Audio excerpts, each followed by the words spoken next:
हमारा देश विविधता में एकता का प्रतीक है। विभिन्न जाति धर्मों में यह परंपराएं अलग अलग होती हैं। इसी तरह ब्रज प्रदेश में कई परंपरा प्रचलित हैं जिनका चलन देश में कहीं नहीं मिलता।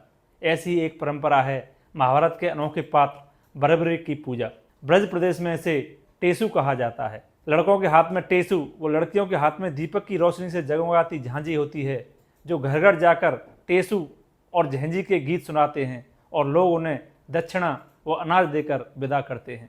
नवरात्रि के बाद दशहरा के दिन से टेसु व झांझी का त्यौहार शुरू होता है और शरद पूर्णिमा के दिन दोनों के विवाह के साथ इन्हें किसी नदी या तालाब में विसर्जित कर दिया जाता है। लेकिन क्या आप जानते हैं कि ये परंपरा कब से चली आ रही है और इसके पीछे की कहानी क्या है? आइए हम आपको बताते हैं। कहानी महाभारत काल से जुड़ी हुई है। भीम के पुत्र घटोत्कच के पुत्र बर्बरीक थे, जिन्हें आज हम खाटू श्याम के नाम से भी जानते हैं। उनकी माँ ने उन्हें सिखाया था कि जो पक्ष हार रहा हो उसका साथ देना। महाभारत के युद्ध में कौरवों की हार सुनिश्चित देखकर उन्होंने कौरवों का पक्ष लिया। बर्बरीक की क्षमता को देखकर श्री कृष्ण ने सोचा कि बर्बरीक महाभारत को एक ही दिन में समाप्त कर देगा और पांडवों की हार हो जाएगी। इसलिए उन्होंने छल से बर्बरीक का सिर मांग लिया। युद्ध में सिर कट जाने के बाद बर्बरीक और टेसु ने महाभारत का पूरा युद्ध देखने की प्रार्थना श्री कृष्ण से की। श्री कृष्ण ने बर्बरीक से कहा कि तुम पूरा युद्ध देखोगे ही नहीं बल्कि इस युद्ध के निर्णायक भी होगे। श्री कृष्ण ने 3 बाणों पर उनका सिर रखकर उन्हें एक वृक्ष की टहनी से लटका दिया।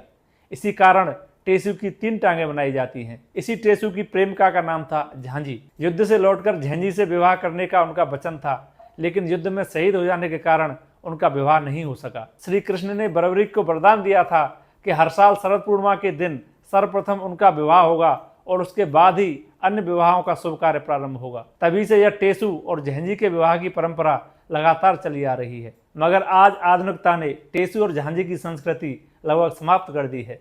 वह दिन दूर नहीं जब टेसु झांझी सिर्फ कहानी बनकर रह जाएंगे। नए दौर के बच्चे कंप्यूटर, वीडियो गेम, मोबाइल में व्यस्त रहते हैं।